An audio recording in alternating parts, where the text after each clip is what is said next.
All right, so let's get rolling here. Let's find Campbell and get the combination right. The something something King of Deldrimor, which is a reference to the Deldrimor dwarves, right? That's what that's a reference to. And actually, the ascended metal that we use for crafting ascended items is Deldrimor steel, right? And all that's there's part of the jumping puzzle.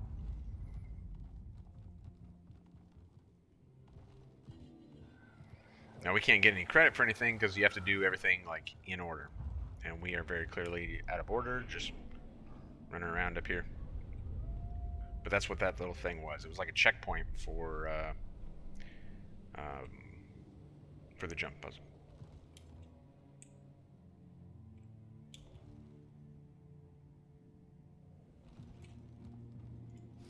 Look what I found. Explorer Campbell. I have so much to tell you.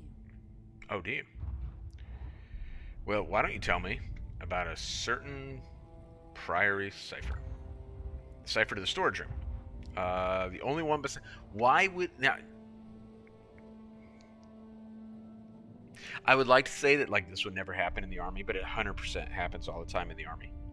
Like the armorer is the only person with a combination to the arms room because we don't have an assistant armorer because he's, you know, the old one got out of the army or whatever. So we only have one armorer right now. No one else wants to do the job. And then the guy goes on leave for like 2 weeks. And everyone's like, well, how do we get into the armor? And he's on leave. And we're like calling him like in Hawaii, hey, by the way. And he's like, well, I can't give you the code over the phone. It's not authorized. He's right, right? Idiots. Absolute idiots. And that's what the Priory is too. Absolute idiots. She's the only person with access to that room. It's absurd. Do you have the password? I do have it. It is long live the King of Dreldmore, right? Good thing we remember that. You can have my written copy. I memorized it. Can you read it to me? I mean, why was that necessary? She literally just handed the paper. Because I want to see the dialogue here. That's why it's necessary. An almost king fathered a ghost. Hoofbeats drum at a trading post.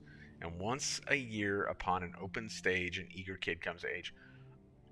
That sounds like absolute nonsense. There are two more lines. I don't carry them with me.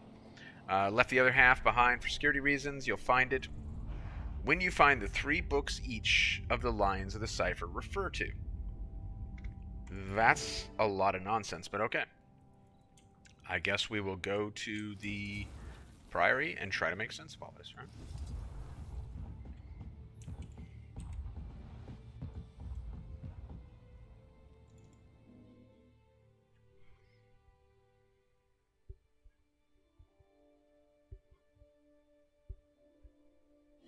All right.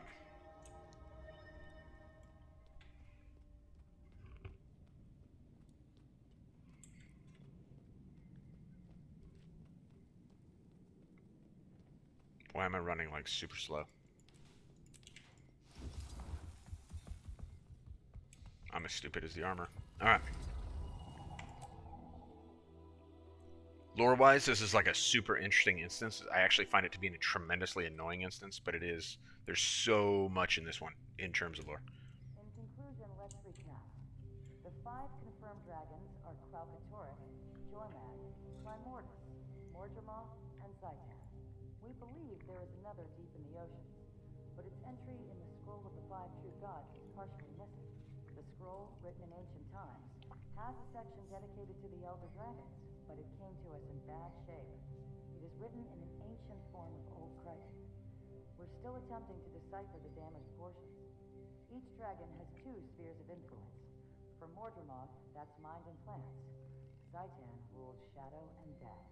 By next class, I want you to research the many theories about the different spheres of influence. Choose one and defend it.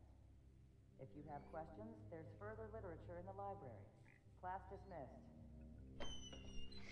So that little bit of dialogue that we overhear there, which is like a class that these brand new Priory members are receiving from some sort of professor in there, who I believe we'll actually go talk to here in a minute, is like kind of like core, like bedrock lore for Guild Wars 2, right? And so at the time, and all the way up until like 2022, all the way up until like the release of End of Dragons. I don't think we had a name for the sixth dragon, right? I don't think that was introduced before End of Dragons, if I remember correctly. Um, so there we get the five, and we kind of get it all packaged together as far as the Elder Dragons go. But that sixth one was left a mystery for the longest time. Hey there. Hey there. And the two spheres of influence, this was like when that was introduced. I don't think at any point in time do we hear anything about Mordremoth and the Mind prior to this. We know Mordremoth plants. Zaitan and Shadow, like we never got that from Zaitan. We got Zaitan and Death, right? Like, was there really anything about our interaction with Zaitan that like said Death and Shadow were Zaitan's domain? I mean, it was Darkenor, but I mean, we didn't get that, right? So this like two realms of influence was kind of a new thing at this point in time as well.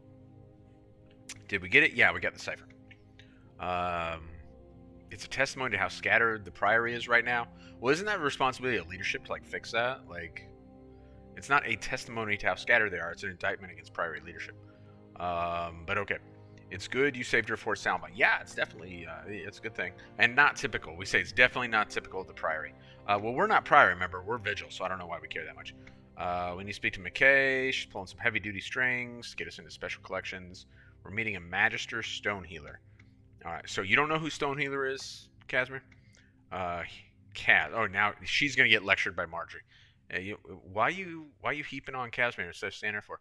He's one of the most magical beings I've ever met. He's a dwarf. What, you met him already? Like, okay. He's a dwarf, the last of his race. So this turns out to not be true, but as far as we know at this point in time, and as far as we knew leading up to this, like at the end of Guild Wars Eye of the North, like we were under the impression that there was only one surviving dwarf, right? Guild Wars 2, ArenaNet's like since kind of like stomped all over that, but at this point in time, we believe that to be true. And he is hundreds of years old because age and time and death and whatever do not matter in the world of Tyria. Like, we are frequently reminded of that by ArenaNet. All right, so Marjorie, since we're lecturing Casimir, tell her what happened to the others. I don't love that way of delivering exposition, but okay. Like, I preferred how we got it here versus Marjorie just lecturing Casimir, which doesn't feel good, right? Dwarves turn themselves to stone to save Tyria from Primordus' champion. So again, Eye of the North, first Guild Wars. Alright, which is why Stone Healer's an expert on dragons. There we go. Oh, it's our girl McKay. Hello again, Magister. The Pact Commander has arrived. Welcome, Commander. I'm familiar with your accomplishments. You should be. Magister McKay is a world historian and reporter. Her focus these days is on Mordremoth. The Dermot Priory knows that when world events of this magnitude occur, it pays to chronicle them. Magister Stonehealer is going to help you gather information on the Elder Dragons. He rarely agrees to such things. I will warn you, he's quite old and has little patience. He's the last of his kind. We'll show him the utmost respect, of course. I'll take you to the Special Collections entrance. Archivist Ernsworth will guide you from there. You retrieved the cipher? Yes, we have it. Very well. Follow me. Yeah, let's see. Can we actually see what's... Ish. But there's a lot missing here. Right? So, like...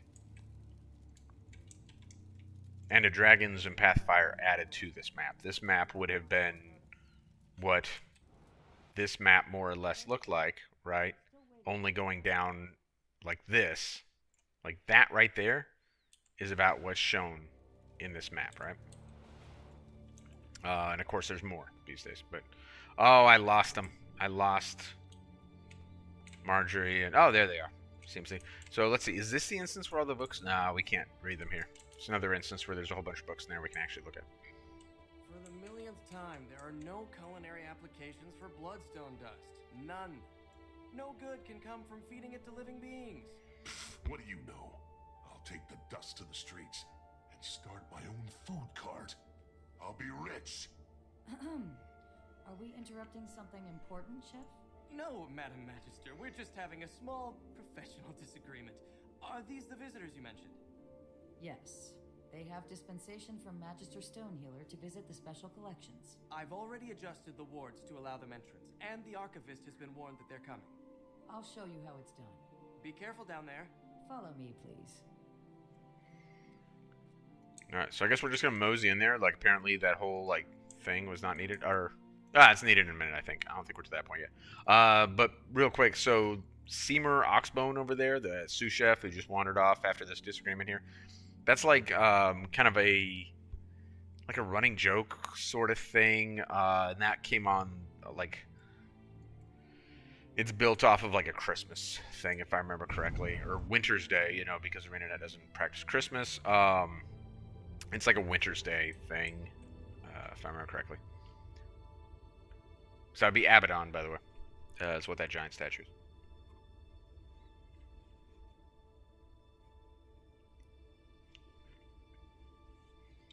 So when I first saw that, when this was first released, I thought that was about the coolest thing I had seen in the game. Like, this is an incredible... It's one of the reasons I very much do like this instance. I don't enjoy playing this instance, but like this stuff, like did a fantastic job with this area. This is the German Priory's special collections. Security here is tight, for reasons you'll soon understand. You are free to browse. All we ask is that you handle artifacts with care and remove nothing from this area. I have to return to my work. Archivist Earnsward is here somewhere. She can guide you to Magister Stonehealer. Okay, so I'm going to resist the urge to, like, look at every little thing in here. But one of the things that ArenaNet does well, right? Because I kind of, like, I talk a lot of crap about ArenaNet. Because I think there are a lot of things they don't do well, and it's disappointing. Because what they do well, they do really, really well. And then the things they don't do well are, like... They don't do well to the point that it's kind of like a meme sometimes. And it's like, well... You know, like it's like a really, really one-dimensional ball player, where it's like, okay, they got into the league because they can do something good, but the other things that they don't do good make them like almost painful to watch on TV or something, right? That's sometimes how I feel about ArenaNet when it comes to like video game development. All right, so here we go, Abaddon. This is the kind of thing they do super well, is like the attention to detail in the world building and like creating this area. It's exceptional. It's amazing. And they deserve all the credit for that. All these little things, like the fact that we can... Oh, well, it's you. Does she not have anything? She looks like a chick I used to know. Like, look at all these things that they put here that we can interact with. That's crazy. Now, there's going to be a reason later to interact with some of this stuff. But, like... What extraordinary attention to detail. Extraordinary. And they deserve the utmost credit for that. If only all this attention to detail was dedicated to story that was a little bit better. And again, Season 2 significantly better than Season 3.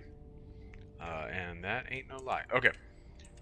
Archivist Earnsward, who looks like someone who would like lock kids in an attic for eating too much sweets. Are you delivering something? I'm already buried in magic items. Don't have scribes. Every piece needs to be cataloged. So she's like the librarian, right? Every piece needs to be cataloged. Is that Zaitan's tail? Matter of fact, it is. We brought it here after Zaitan's death. That being like this huge thing right here, right? And they're experimenting on it? They're studying it, yes. It may one day reveal all the secrets of the Yellow Dragons. If you say so. Should we just leave now? Like, I just want to know about the tail. Alright. Hey, Stonehealer's waiting for me. What can I help you find? You know what? Like, how do I decipher the shelf numbers? Yeah. Alright. So, in this world of Tyria, fortunately, like, we just have to go where the green dots are. So, we're not going to take the time to, like, run that down too much. But, like, magical energy radiating from this clock is enough to make the hairs stand up on your arms. Craftsman, well, it is super cool. But again, like, maybe all they did was, you know, purchase a clock asset from a company that just makes assets available to people who are developing games, and they're just, you know, maybe this cost them like $10, the studio, and they just threw it in here. But everything, you know, again, like, there's so much going on here, it feels amazing. Bust, who is that? Can we tell who that is just by I cannot. Wonder who that's supposed to be. That is one ugly, not sure what it is. Oh, okay. Well, so then, who knows? All right.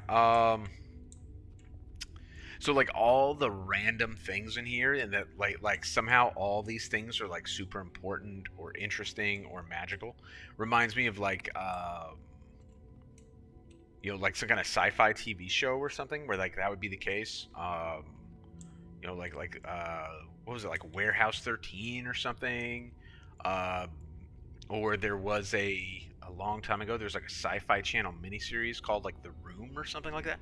Like these things, like these B sci-fi series that end up being super engaging because they just paint this really crazy world. Is kind of what this does for me. All right, Ashford History, Duke Barradin.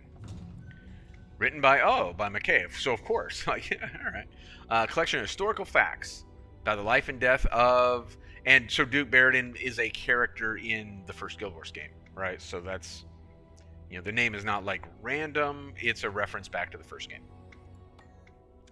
The first in line to the throne, he did not object when people called for Edelburn, whom in this game we will know from like seeing him in Ascalon Catacombs. Whereas you would meet him when he was alive in the first Guild Wars game. Spent his life on Barradin Estate, making wine and training warriors, both of which you see in the first Guild Wars. His daughter Althea was betrothed to Rurik, murdered by Char, and her ghost remained restless until a renowned hero returned her ashes to Barradin. The renowned hero is your player character in the first Guild Wars. This was like one of my favorite missions in the first Guild Wars because it felt meaningful. And of course, like you'll meet Rurik and like you interact with Rurik in the first game. He's actually a very prominent character in the first game, and so like this whole thing was like felt really significant, and continues to feel significant to the point where generally when I am looking for like if I buy an ascended trinket with I believe it's accessory, it is Althea's Ashes, and it should be a Zerk stat line if I remember right. It's always the one I go to. And this is why. Duke Barradin was caught in the foe fire. His ghost causes regular trouble. Yep, in Ascalon Catacombs. Tracking, man. Something Centaur tribal culture and history. Feel the fury. Series of reports from the Hinterlands. Explorer Ket. Sounds like an Asura. Ket, what did you discover about centaurs? They're found all over the place. All right, cool. One of many races displaced by humans. Yeah, so there's a reason that like a lot of people in Tyria don't like humans, because humans displace them, as humans are wont to do. There's a suggestion that, and I don't know if it's fact in lore or if it's suggested in lore, that not only are the human gods alien to Tyria, but humans themselves maybe as well. Rise the Elder Dragons, put the Centaurs in even greater conflict with humans. Well, that's bad. Oh, we gotta go upstairs again.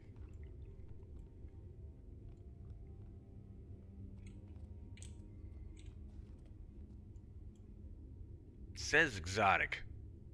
It just looks like a pheasant. Funny looking chicken. So somebody took the time to do that. I really appreciate that. I appreciate that immensely. Maybe not everyone does. I do. Alright. The Great Hunt Rite of Passage. That would be about Norn, right? Arnleif Iceborne gives us primer. So you would know all about this if you were a Norn character, because you would participate in this as the Norn tutorial. They compete to take home the title Slayer. Air being a Slayer, for example. There's a note written on there. Revolution came to Radasum. Paw fell upon emerging blooms. Cool.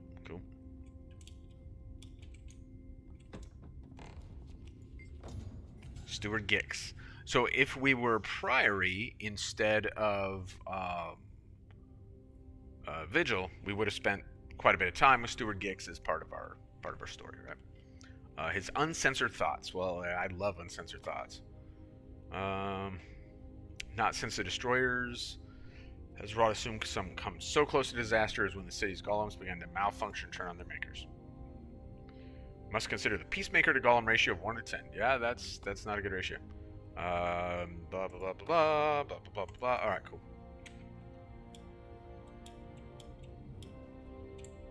Feel the fury.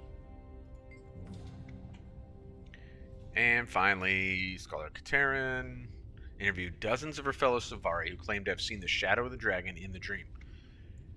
So again, a reference to something that is very simple in Guild Wars 2, which is the Silvari tutorial instance when we see the shadow of the dragon and we fight it, right? She concludes only one such report has any credibility. Shadow of the Dragon is a name assigned to Mordor's champion. Nightmarish creature has been spied in the dream and in the world.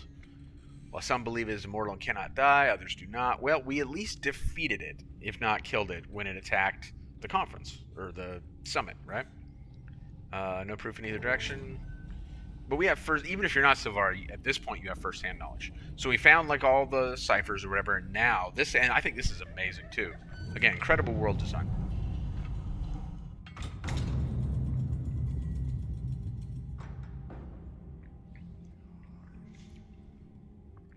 So many other interesting things here, right?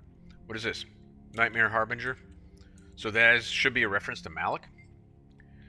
Discussions with Amaranda the Lonesome resulted in this collection of thoughts and theories on Malik, a Silvari who awakened beyond the Pale Tree. So this is like a super interesting storyline, level 20 Silvari personal story thing about a Silvari who is not from the Pale Tree, and the suggestion that there may be numerous Silvari that are not from the Pale Tree, and what does that mean as far as, like, you know, later on with Heart of Thorns and all that. Whether Ventari's philosophy or Nightmare come from the Pale Tree, to consider that one who is so like us could come from elsewhere is humbling. Yeah, it really kind of reinforces the idea that the Pale Tree and the Ventari's stuff isn't nearly as important as maybe people think it is. We know that we are who we are because of Ronan and Ventari's care. So where did Malik come from? Yeah, we all want to know, right? If he came from a different tree, where did he get his knowledge of the world? Is there another dream out there somewhere? Or is the dream actually like an unnecessary thing? But if the dream is tied to the eternal alchemy, then there would be another dream, right? Why does he resemble humans as we resemble Ronan? That's a good question. Why do Nightmare Court call him the Harbinger? So we will learn this soon.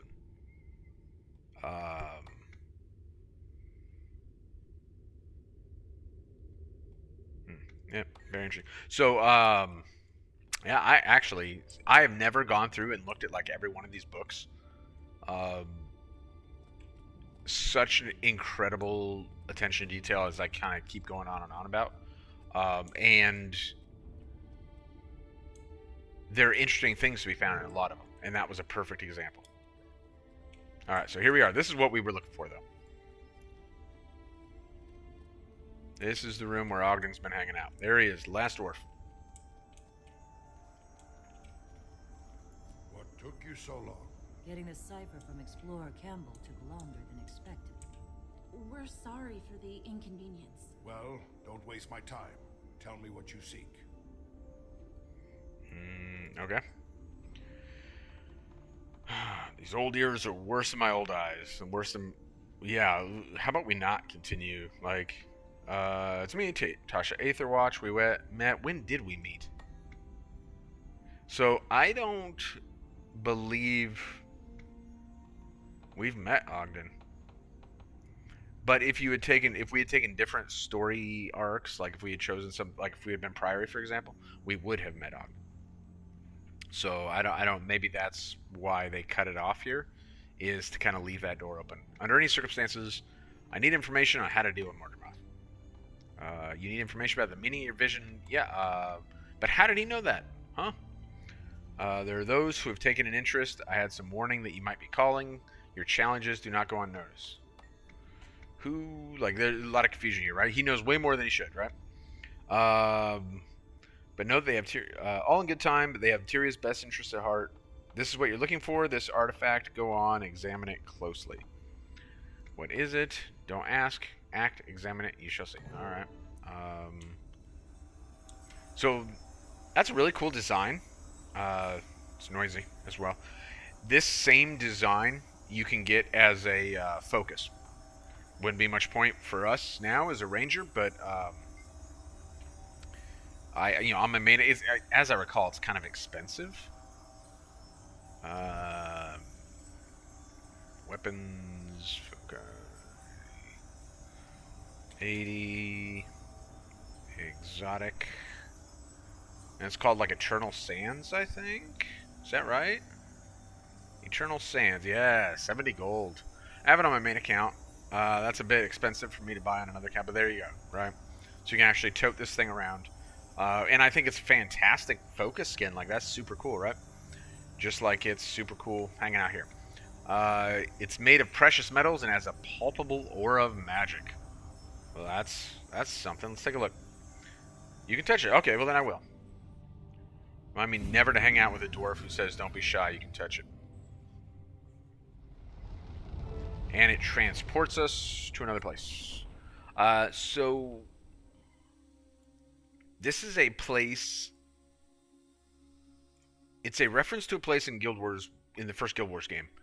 But in the first Guild Wars game, they did not have the ability to make something that looked quite as extraordinary as this. This is, again, just like where we just were. This whole chapter, was it the 5th chapter of Season 2? They must put a lot of work in when it comes to creating the areas and the instances and stuff. Because there's Marjorie and Casimir. They got separated from us somehow. Because this is extraordinary, right? But this is the domain of Glint. And we're going to hear... Marjorie lectured Casimir some more about this as we progress through this area.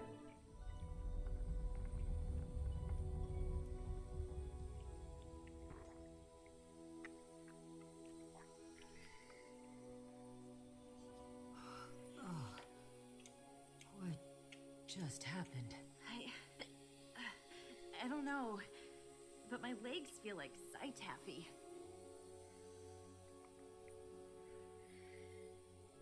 Hey.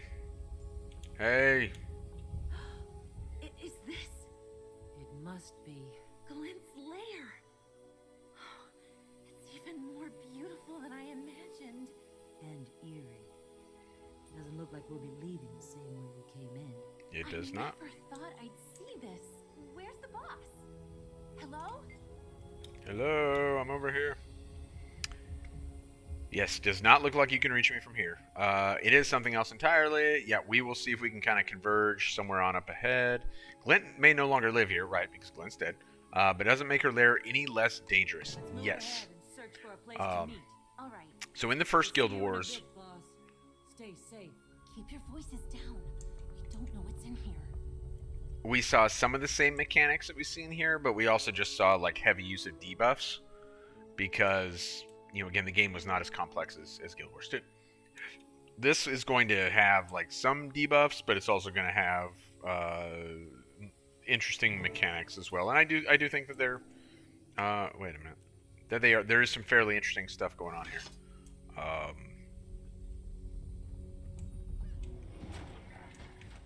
I don't necessarily, as I mentioned earlier, I don't necessarily love playing through this instance.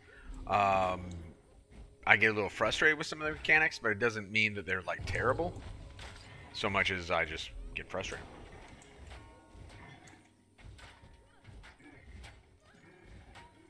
Feel the fury.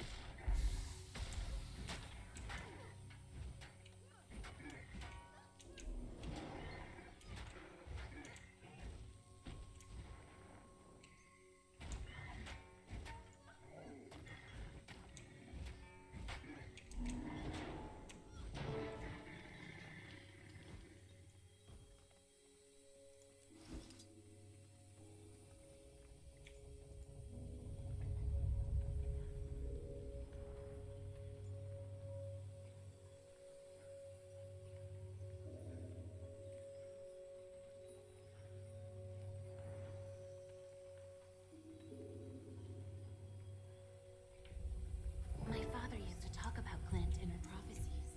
He said she was grand and noble as any Crichton. She loved humans, except when they tried to steal her eggs. She defended her children like any good mother. What an empty place. My mother told me stories passed down by her mother. She said it was once guarded by fearsome dragons. The lair itself would tear and gnaw at you. But heroes braved its dangers to have an audience with Glint. Can you imagine what it must have been like?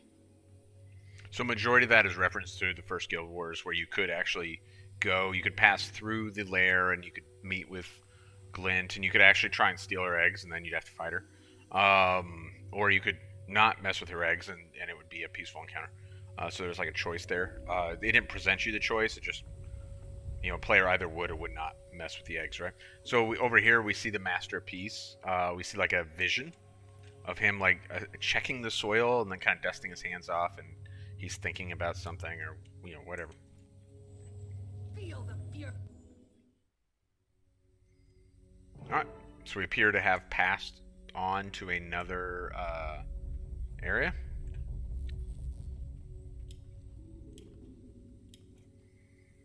So we are experiencing, like I mentioned, there would be some degree of debuffs. We're experiencing that right now, where we slowly, our health is kind of taken away. Time to do some real damage.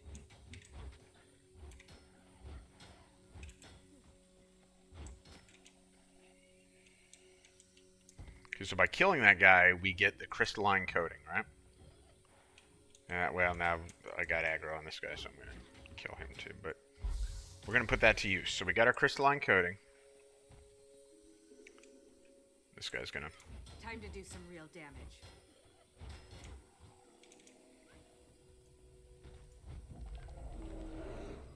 go into there, and then it gives us a shield by virtue of that crystalline coating. So it's going to last 23, 22, and we're going to use that shield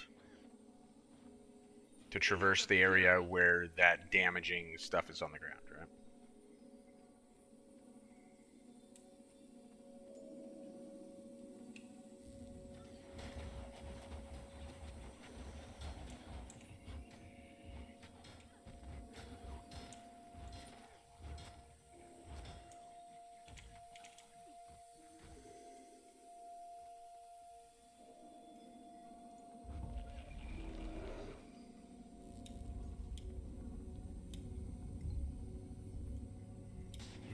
How are we doing on time here?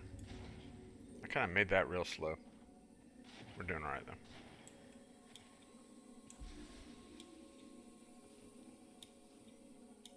I always feel like I'm gonna fall here. I don't know, like, you know. Yeah, it appears to be pretty good coverage here.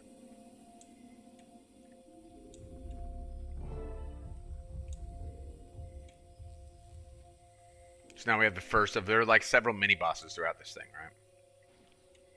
And, you know, as is often the case with these things, come on, man, run through this stuff.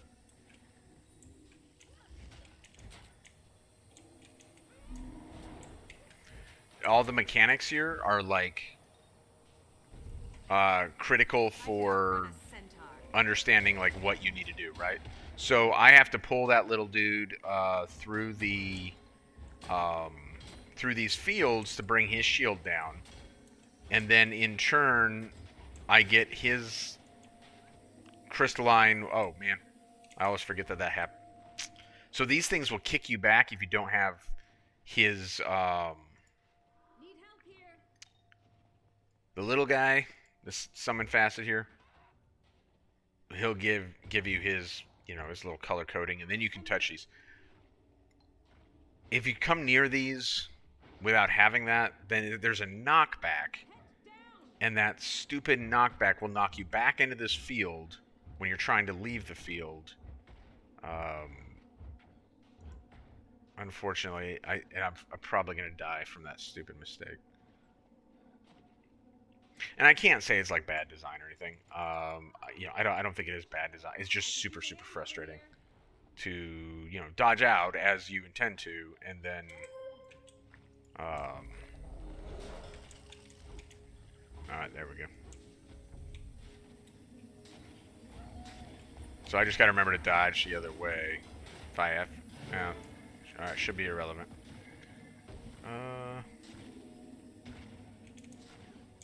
There we go. Stupid, man. Okay.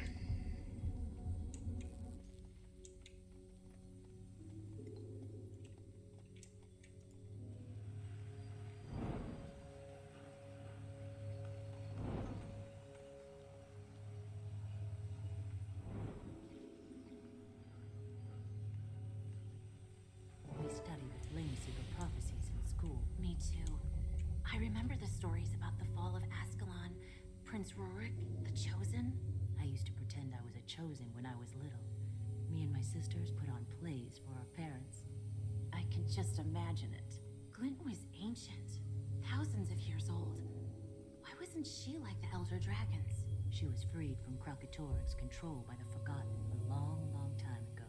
And then, because of her gift for reading minds, she connected with humans. She learned to think like us.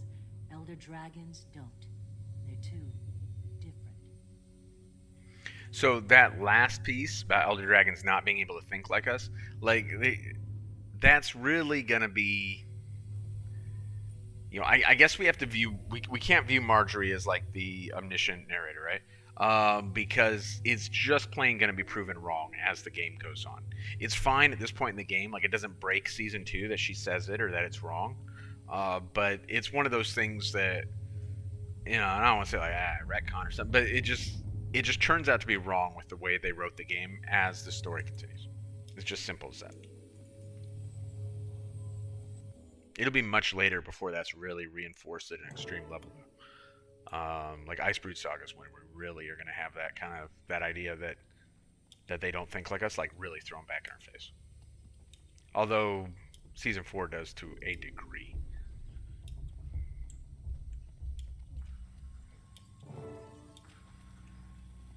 Okay, so these things right here will reduce your HP to 1. Alright, see. Bloop. We're fragile, so now all these exploding things, like, we'll all see how we have 1 hit point right there. Which is bad, not what we want. But again, this is, you know, why is this here right now? Like, why is this a thing? Because it's relevant to another encounter that we're going to have here in a few minutes. So you know, it's not even something like, you know, it's not a bad thing they do of kind of putting you. Oh, it took me way too long. Of kind of teaching you how to properly navigate encounters, little steps like that. I mean, it's the right way to do it, right? I don't know if it's a strength for them. I don't think teaching the players how to do things through gameplay is a strength for ArenaNet at all. But maybe they do a little bit better at it than people generally give them credit for. And this would be like a good example of that. They actually do this a lot as the game goes on, whereas they do a very poor job of it, like in Core. As you know, as when we start getting into the expansions and stuff, they do a pretty decent job of it. Living World, so forth. All right, so now we were able to transfer that vulnerability to that crystal, and the way opens up for us. And that ability to transfer that is going to become important here in a minute.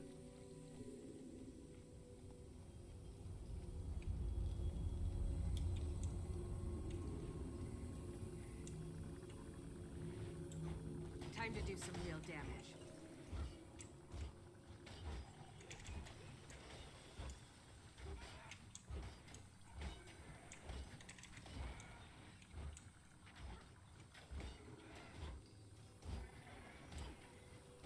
So there is some trick for doing this. There's an achievement here that requires like a little trick to happen here. I never remember what the trick is, and don't actually care all that much. The bottom line is, each time you grab the vulnerability thing, transfer it to a crystal, and then kill that crystal,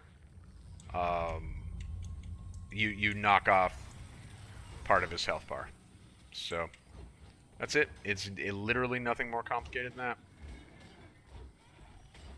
That AoE thing was completely inaccurate. The cone was. Sometimes that happens, for whatever reason. Some of these instances end up a little bit out of whack. Kind of unfortunate.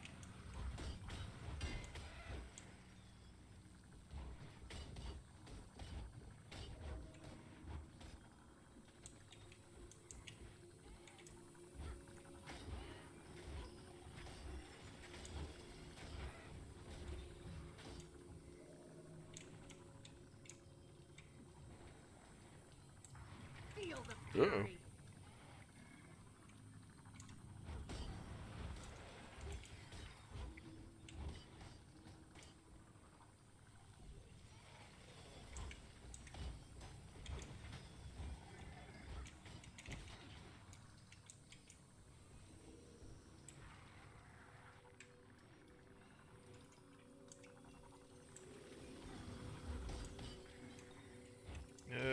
man, it just feels so slow.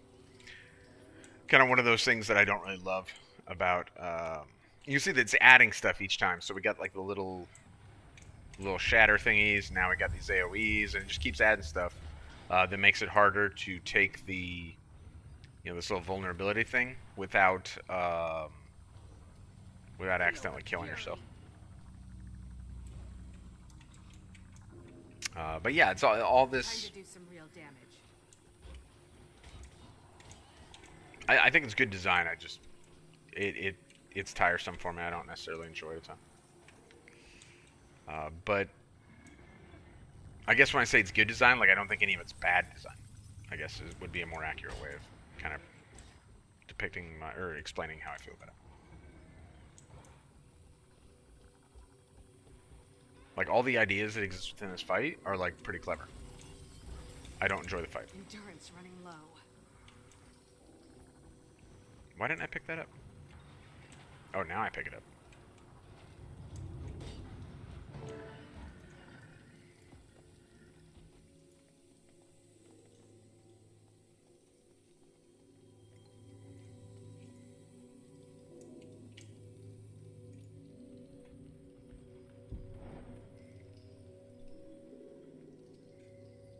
Find what you're looking for, masterpiece? Jeez, man. Found some sort of crystal. Oh, he's just gonna take it with him? Crystal thief. I know how Glint died. Destiny's Edge went to kill her, right? So she wouldn't wake Kralkatorrik? That's my understanding. But she communicated with them and they changed their minds. Then what? They tried to take down Kralkatorrik, but they ultimately failed. Glint perished. Logan Thackeray was supposed to be with them, but he left to protect the Queen from Kralkatorrik's minions. I don't know what we'd have done if something had happened to her. Some blame Logan for why Glint died instead of Kralkatorrik that day. He was just doing his duty. Shh, what was that? Did you hear that? It's probably nothing. Quit being a weirdo, Marjorie. So, basically everything that was just discussed there is in the books. I don't have a problem with them, like, using all the stuff that was in the books as lore for the game. Like, that's fine. The only downside to it is, if you think a whole bunch of players are going to buy those books, catch up on the lore, like, you're wrong. You're dead ass wrong. What was that? Even a pretty committed player like myself isn't necessarily going to do that. I've never read any of the books. Might I one day? Maybe, but I'm working on 2 different rather large series now.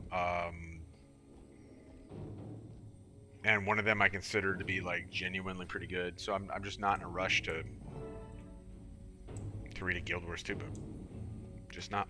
All right. Oh no, what's going on? Casimir is on her ass because the giant facet of, or what is it? Veteran Malevolent Memory went after her. So now we basically need to take several of the things that we learned from the previous fights and bring them together, right? So we got like our fragile thing here. Here we got a vortex crystal, and then the color business Time to do some real damage. is going to be relevant soon too.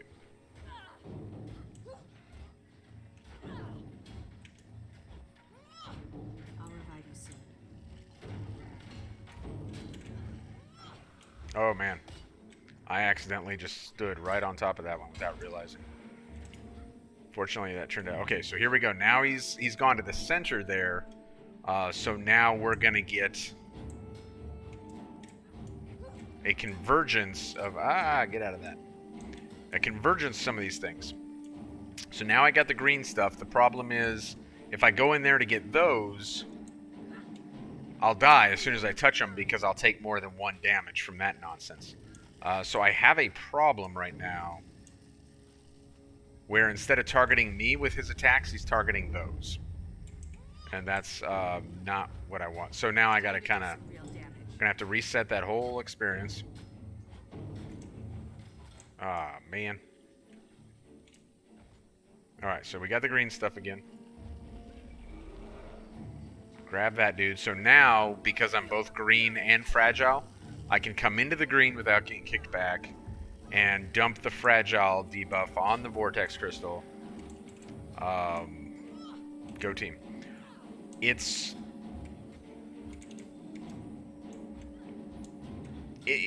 not, you know, like I was saying earlier, I don't think it's bad design.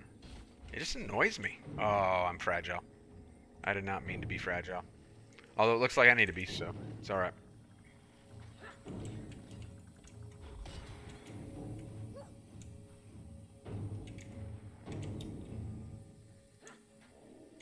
Where's the next, Oh, man, you better run. I don't see the thing, though. Feel the fury. Where's the next crystal? Or the... whatever it's called. Where's the next vortex thingy? Oh, it's way over there.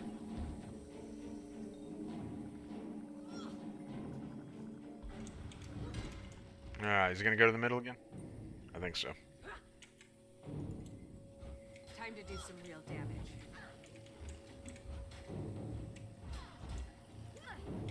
Alright, we're purple. But we need the fragility. And we need it preferably over here somewhere. There's one.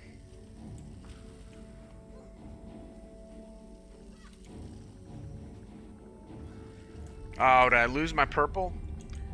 Alright, so now I need to kind of lose my fragility too before I fight this guy. Because it'll be real easy for him to kill me while I'm fragile. Especially with my pet dead. Alright, now I'm going to lose the fragile before I can give it to this vision. Oh my gosh. Stupid, stupid, stupid. Yep. Getting everything out of sequence.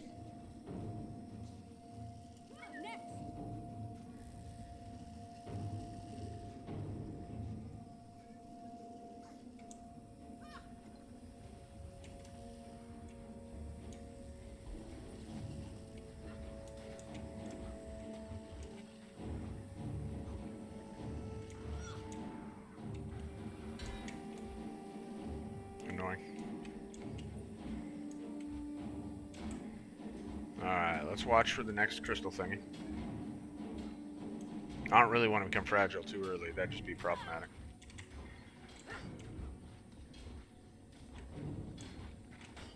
Oh, it's right underneath him.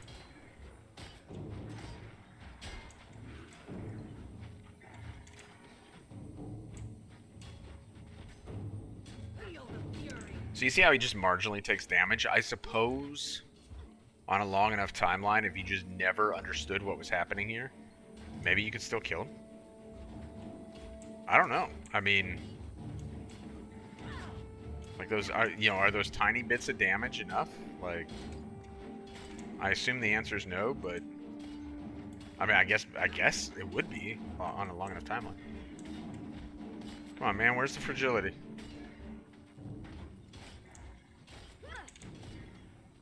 There it is. Time to do some real damage. Feel the fury. I'll revive you soon.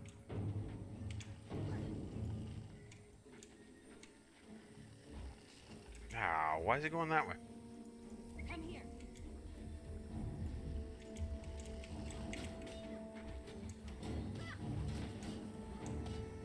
All those things are in there. Can I grab any of them right on the edge there? I don't think I... Oh, I did. And, oh...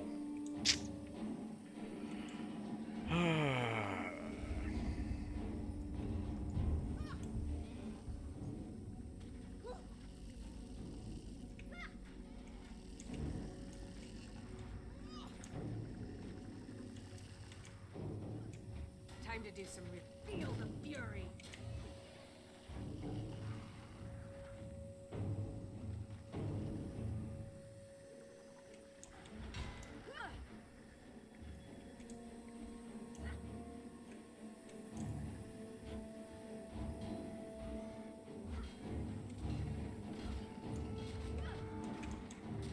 Oh, man. Is there a crystal around? I genuinely did not... Oh, yeah, there is. Okay, good, because I did not actually want to... Ah, ha, ha. Oh my gosh. What did I kill to get back up? I wonder.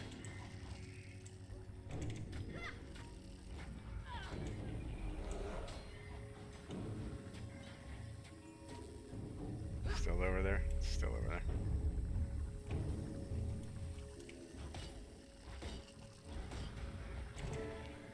Finally. Alright, Casimir, you alright? What's going on here?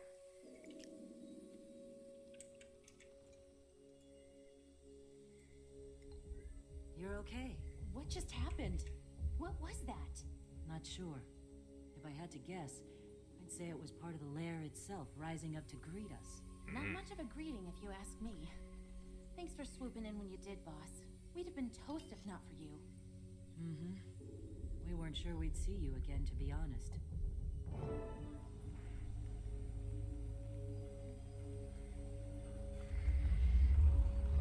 What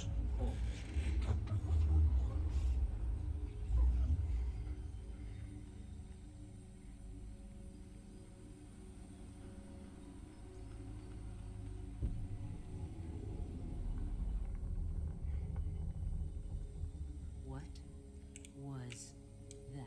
It couldn't be. We need to speak with Ogden immediately. Let's find a way out of here. Alright, so let's find a way out of here. So what is Masterpiece holding? Well, it's certainly eggy in appearance. Presumably it's an egg, right? So this is the first introduction of that, and it's really going to be like a really significant thing for like 6 or 7 years on after this, in terms of the storyline, which is that is an egg of glint, right? One of Glint's eggs, which we started to get a vision of in the Pale Trees when we started to get a picture of that in the Pale Trees vision, but it just didn't come into picture fully the way it does there. The looks on your faces. Don't be a jerk, Ogden. Nope. No. That would have sapped the fun right out of it. So tell me, what do you know now that you didn't before? That you're a jerk. And that we're gonna make a giant omelet. It was a portal to Glint's lair. Masterpiece and I set it up after Glint's death so I could guard it for the Brotherhood. Okay, that's nice of you. So the Masterpiece apparently goes way back and, well, relatively way back, but, maybe more influential than, than we might have been led to believe. Or, not led to believe, but, like, this reinforces how significant the Masterpiece is, right? But so does the fact that he took an egg. He took an egg. The last one intact. Okay, so this is the last chance to continue the as far as we know, this is the last opportunity to continue the lineage of Glint, right? Which is why it has been in stasis since her death. The Masterpiece is taking it to where it will be safe and allowed to hatch. Now, why do we care so much? I don't know. I don't, like, suddenly, because we are the player character, and we are the commander, and we are the chosen one, we must know, like, presumably it's in good hands with the Masterpiece. But you must tell me, where is he taking it? Ogden doesn't know. He doesn't know where the Masterpiece went. He disappeared beyond Drytop, and we've had no word since. You will find him, won't you? He's in great danger out there.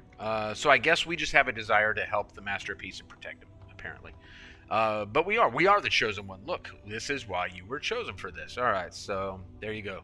I got my my Dovahkiin shout and my Mega Man gun, and everything's gonna be okay because I'm the chosen one. Make sure he arrives safely at his destination. What's his destination? Only he can tell you that. Okay, well, I guess I'll go ask him. Is it just me, or am I Go see what I can find out. Mine. All mine. All right, so that wraps up the 5th chapter of Living World Season 2. Relatively short on instances, but Hidden Arcana is a long one. So thus, actually, you know what? We can come right back down here, can't we? One of these will actually let you go down into the areas, which I don't think was available before Hidden Arcana.